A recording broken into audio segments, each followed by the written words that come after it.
Hip-Hop's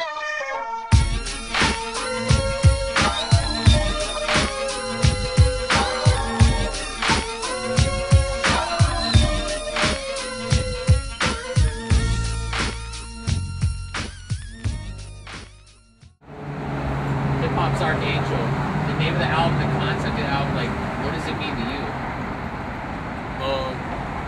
It started off, it was a real weird story. It started off kind of like, when we started the recording process, maybe when we got about 6 or 7 songs in, we kind of looked back at everything and listened to the album, and it was like half one way and half the other way. So, you know, it kind of reminded me of what an archangel is. Like he's you know, he's the protector of the gates of heaven. Like he's the protector of the divine things, which is kind of like an oxymoron in itself. You know, it's kind of like a warrior that's an angel. So what we wanted to do was like show a dual side to the album. At the same time, it was kind of like the gatekeeper of this rap shit, because everybody was real unhappy with how things were turning out in the game at that time. So that's kind of like the concept that I came up with in regards to the album. You know, it kind of like, it encompassed everything at one time. You know, everything that I was trying to convey. So as far as, did you guys sit down and consciously say, I'm going to start recording an album? Or were you a few songs in and said, okay, most of these songs will turn out dope, we're going to put it on an album? I kind of got pushed into doing it. I released a self-titled album, about 10 tracks. It's like really like an EP a couple years ago, and a lot of people went crazy over it. My original plan was just to record a few more songs, put them with those 10 that I had, and run with that. As I kept recording, you know, it just felt better and better, and the sound was so fresh and new. I just really didn't want to stop. So it turned out like, you know, scrap that and let's run with the new. You know? How long did it take you to record, you think, from start to finish? To record Hip-Hop's Archangel was a real long time. From start to finish, it probably took me about an entire year. And it had really nothing to do with like the music aspect of it. It had nothing to do with the songwriting or production. It just had to do with like timing and people and getting things right and mixing and mastering and just doing everything so that, you know, the artwork, so to speak, you know, the photo shoots and this, that, and the other. It took about 12, 13 months to get it all done. So it was a gruesome process, but, you know, we stuck it out, and I was happy with the outcome. Yeah, as far as like the process of it, did you encounter like a lot of kind of speed bumps and roadblocks? Yeah, a lot of the producers I worked with weren't like they weren't in-house producers. They weren't, you know, a lot of people from out of state. A lot of dudes busy doing their own thing. A lot of cats just doing, you know, same thing I'm doing, grinding. So they weren't readily available for me at the time, but they were still willing to help and wanted to be a part of what I was doing. And so, with that said, it was a lot of emailing, a lot of, you know, communicating electronically, you know, phones, texting, conference calls, you know, so on and so forth. So that kind of like was the process too. And so that kind of like, I guess in a way that slowed down the process of which we wanted to complete the album. Yeah. But, you know, in the end, it all turned out pretty dope. Yeah. And as far as like, you mentioning producers and everything out of state and whatnot, who were some of the producers on the album that you guys got? Cat by the name of Show Enough out of Arizona. He's real dope. This dude by the name of Bryson Foster. He's from Washington. A couple cats from up north. You know, even a lot of dudes from LA, but you know, they just weren't readily available. You know, they wasn't on my end of town or something like that. And so what they would do is they would just, you know, they'll shoot me a disc when they saw me, you know, or they'll call me up and tell me that they have a concept for me, and they'll email it to me, or, you know, give me a link to download or something like that. And to be honest, that's probably how I completed 80% of the album. You know, it's that way. Was there anything that you like? You said that you released the EP a while before that. Is there anything that you specifically learned during the recording of this that's going to help you in the future? Well, that I learned from Hip-Hop's Archangel, or the one before that? The newer one. The newer one, the one that the Hip-Hop's Archangel probably taught me patience.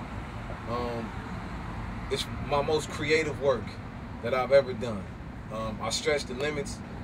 If anybody knows anything about me, no two songs ever sound the same on anything that I put together. You know, you cannot say that out of all, 14 to 15 tracks that any of them sound like another one, And was that a conscious effort? Yeah, it's always a conscious effort. I can't really be repetitive. That's not really my pedigree. You know what I mean? So, I don't knock nobody who kind of does like the same music and sticks in the same realm, but that doesn't help me grow as an artist, as an individual. And so, okay. Was there any songs during the recording that made everyone around you and yourself stop and think that you're really onto it? System in My Trunk would have to be that song that kind of just like solidified. That was probably maybe the first or second song that we recorded to Hip Hop's Archangel. A cat by the name of Big Al, he called me up. He manages this dude named LT. And he's like, look, I got this track for you. It's super dope. I want you to hear it, take a listen to it. LT recorded it, but he don't really feel himself on it. So he wanted to throw it to you to kind of see what you can do with it.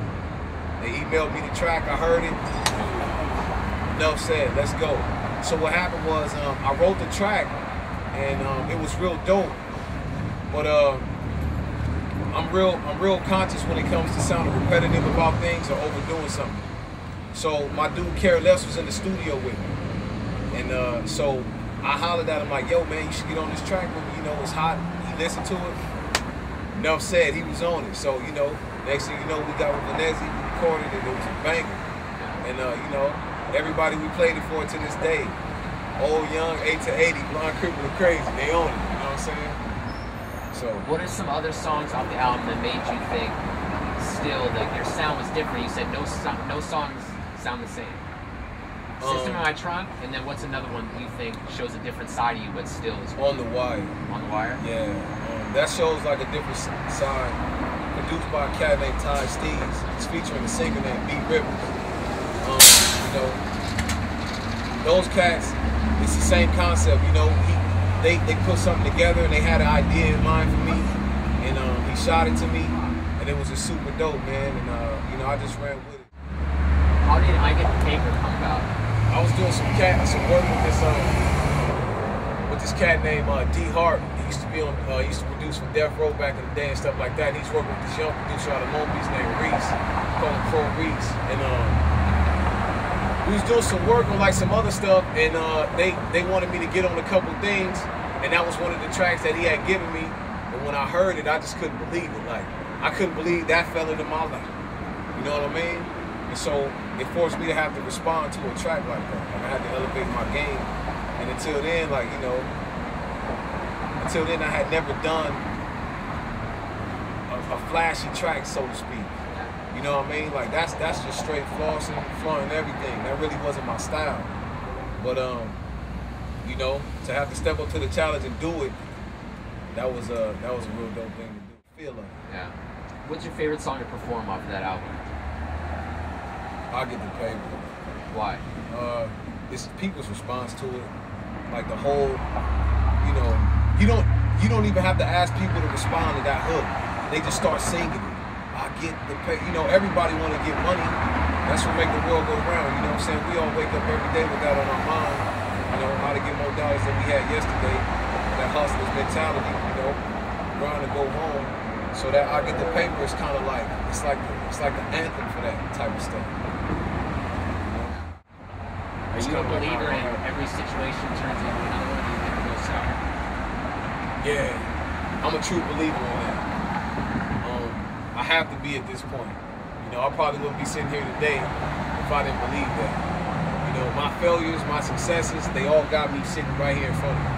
So, every situation leads to another with the respect that you got to go through these things to grow. Now, what you choose to do with them after that, that's on you. You know what I'm saying? Shit, we all fall, but you gonna get up and keep running, or you gonna get up and walk, or you gonna sit there. What you choose to do after the fall is on you. But I think the fall makes you, I don't want to say it makes you a better person. I think the fall makes you concentrate on the person that you are, and then you go from there. You feel me? Do you think that everyone needs to experience something like that? Yeah. I think that when life is too one-sided, that creates a comfort zone or a comfort level.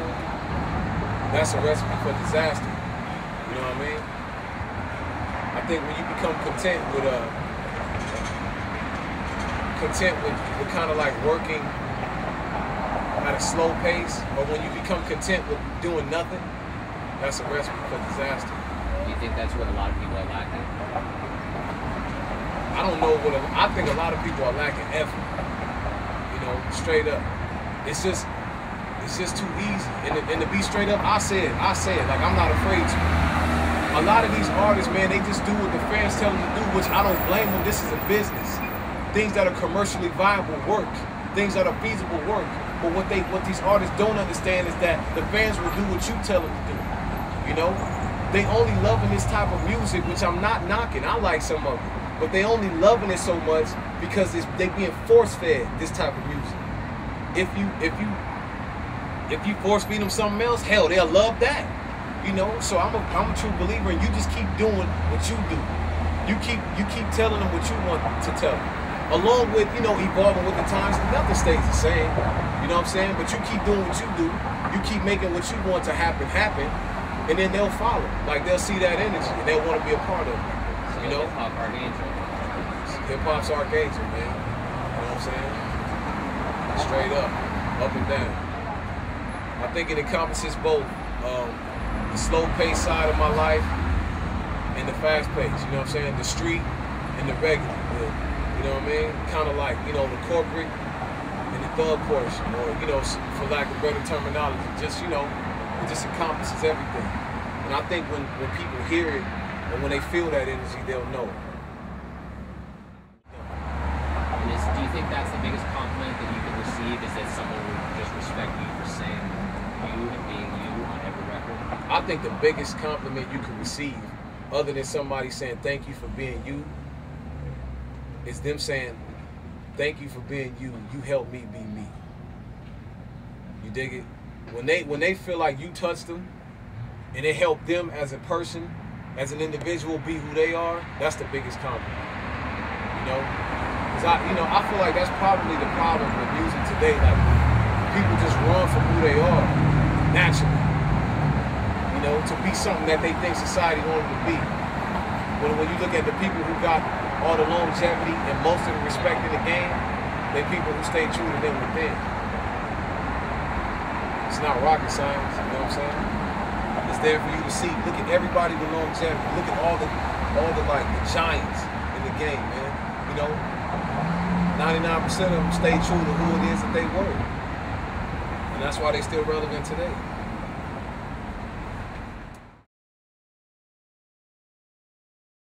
It's your dude, the LockWest Monster. We out here in my backyard, man.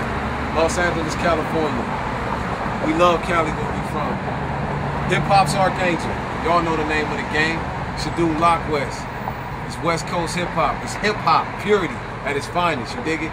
I love everybody, man. Stand up if you love it. Let's go.